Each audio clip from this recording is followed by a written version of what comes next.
Okay, we are on day 10 of Rockford Reading. We are reading Have Black Lives Ever Mattered by Mumia Abu-Jamal.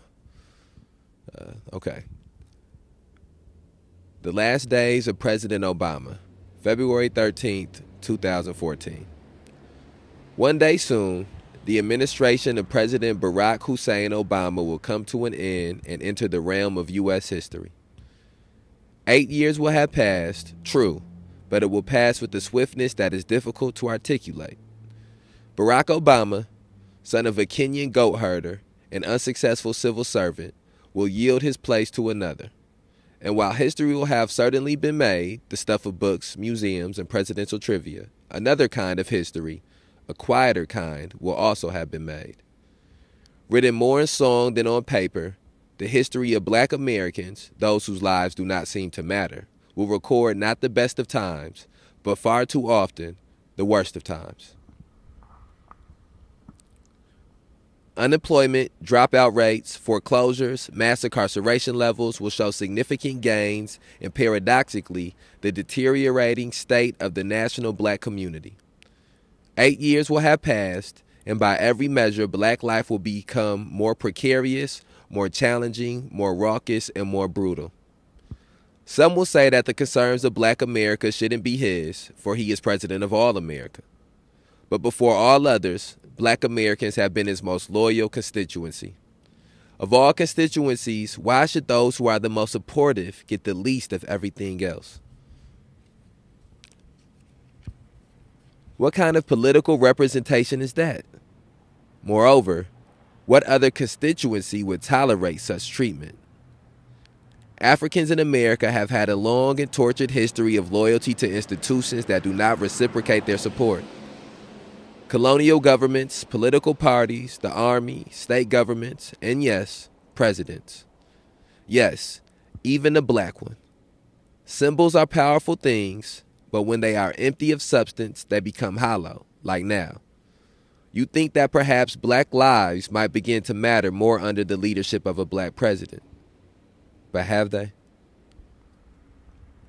And that ends that passage. This is excuse my voice went up a little bit there. I think this is one of the first passages that's not about, well, at least not directly about sorry, I'm moving this wire around. Hopefully this ain't causing too much of an annoyance.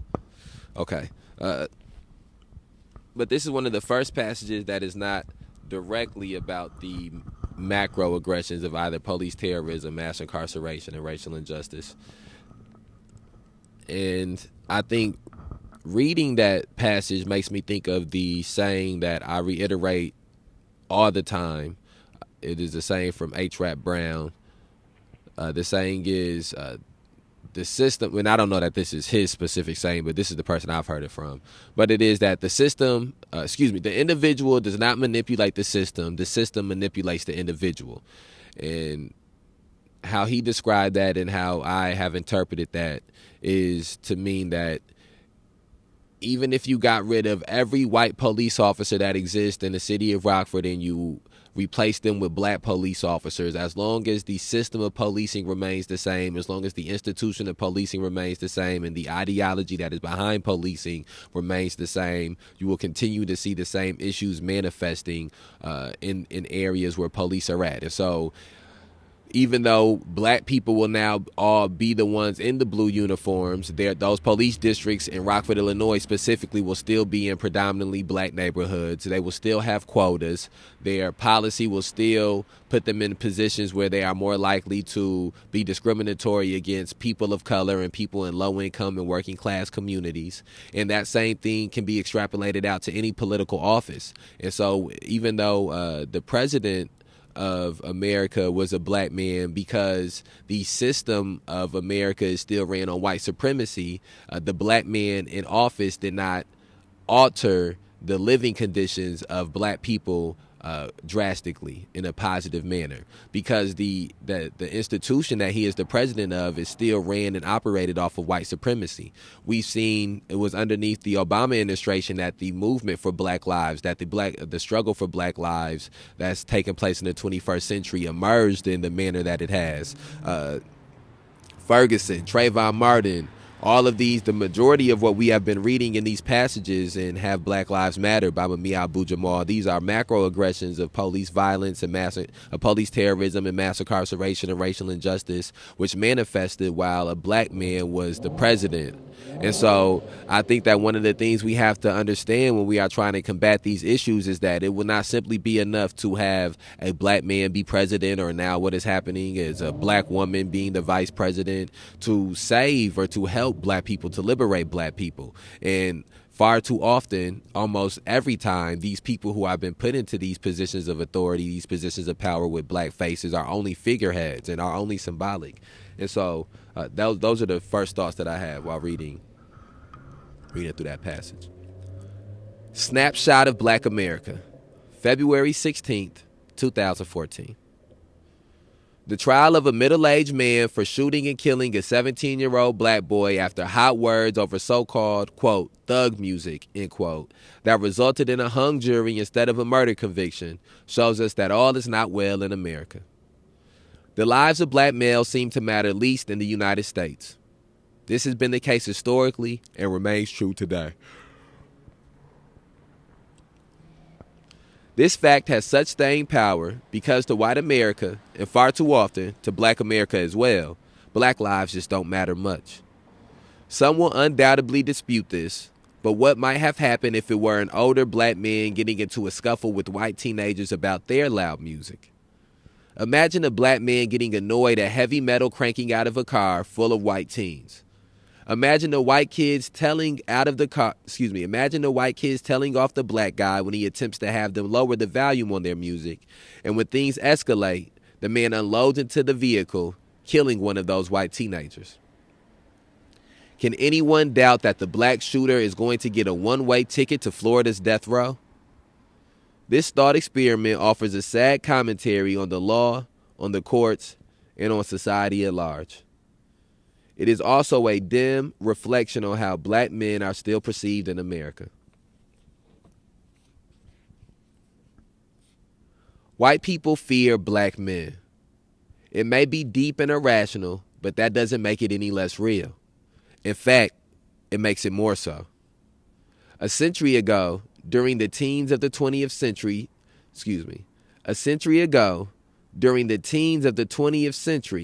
blacks, men and women, just a generation out of slavery, experienced a national wave of brutal, white racist mob violence. Blacks were lynched by the thousands in what scholar activist W.E.B. Du Bois called Red Summer. The violence went on with the silent acquiescence of governments, state and federal. In fact, in many cases, state officials assisted and cheered on the crimes.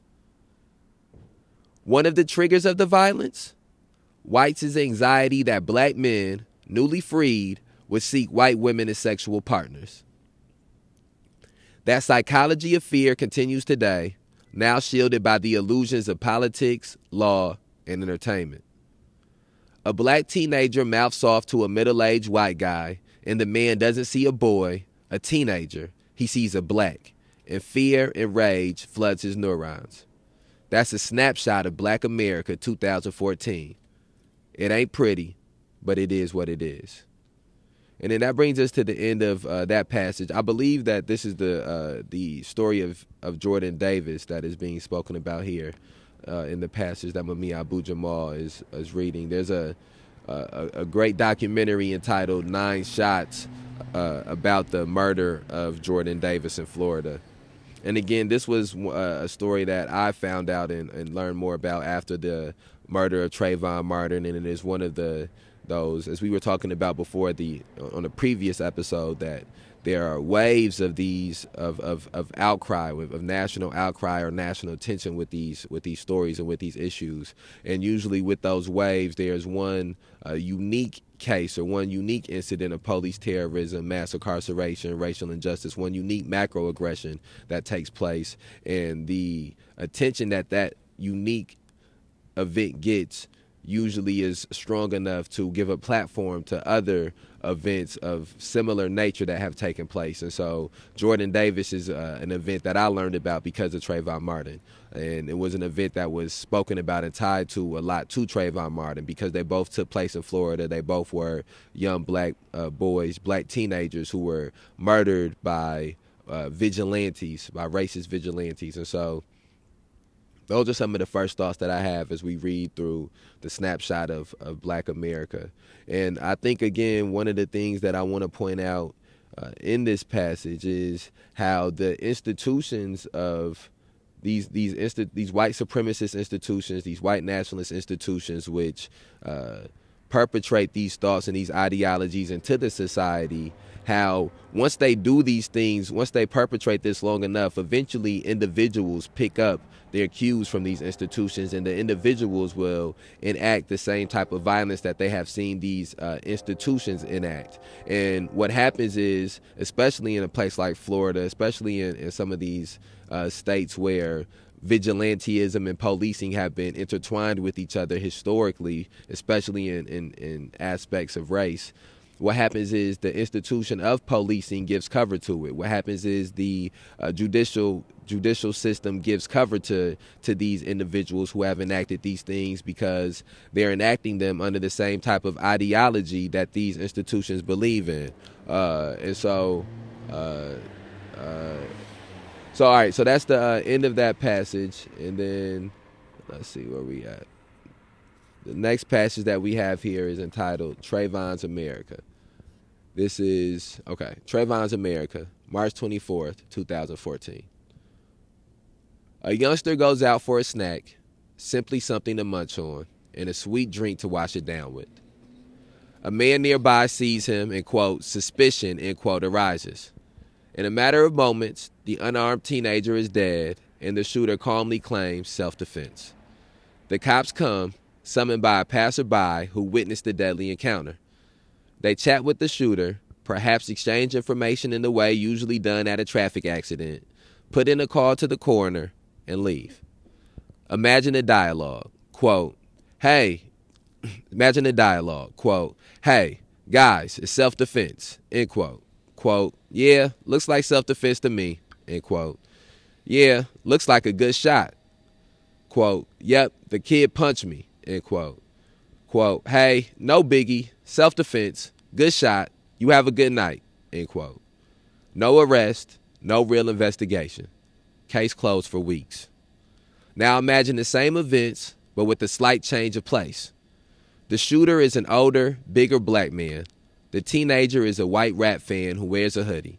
He's unarmed, and he's lying face down in the street. How do you think the cops would have responded then? The fact is, you know how they would have responded.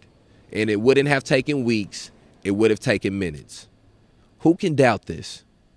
And what does this say about our system, our society, and each and every American who is a pixel in the picture? Trayvon Martin is just a name you know. There are many nameless, faceless Trayvons. And the real tragedy is, there will be more. The system isn't broken, it's rotten.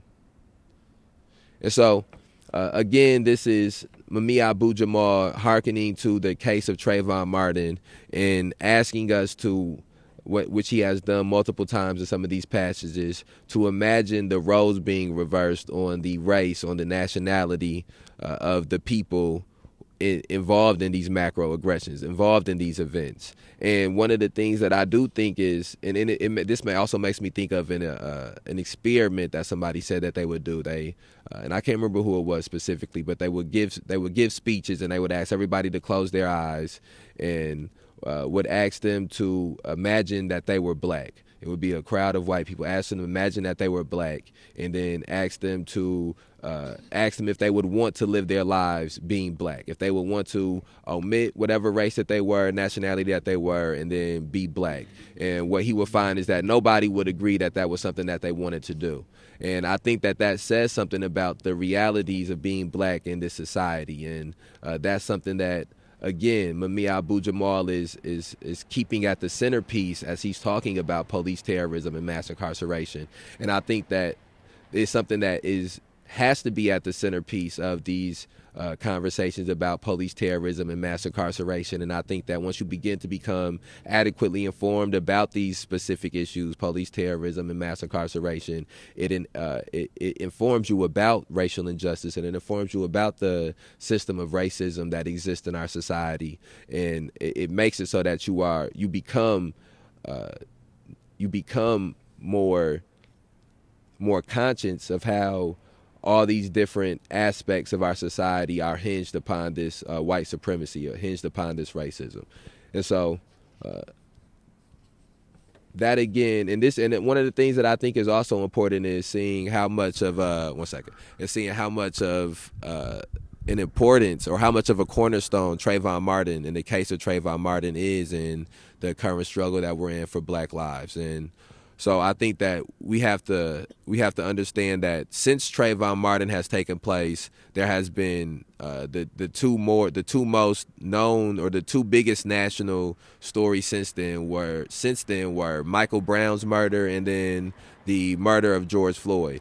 And each one of those were bigger and ballooned and more people became involved than did in each previous case. And so we have to understand, as Mumia Abu-Jamal said multiple times, that there is statistically and historically, everything says that there will be more. We will have more. And so we have to make sure that when we get to a place that more of these things manifest, that each of us have built grassroots organizing, and we have grassroots mobilizing that can push us further towards absolving ourselves of these issues when they take place and when they happen.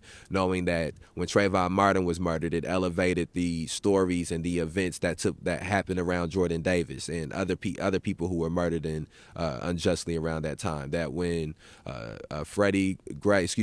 that when Michael Brown was murdered, that it elevated the stories of Freddie Gray, or it elevated the stories of Sandra Bland and all these other people who have been murdered in that same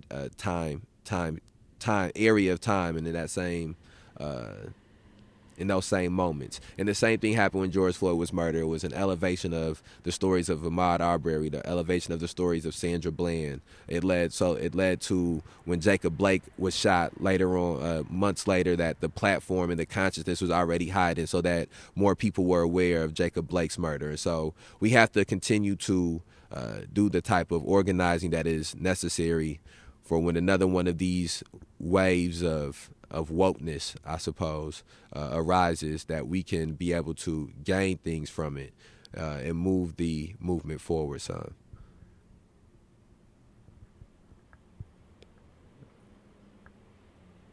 Damn, that's crazy. Why it's doing that? Oh, damn. All right. Damn, why it's doing that? I'm going to have to cut this.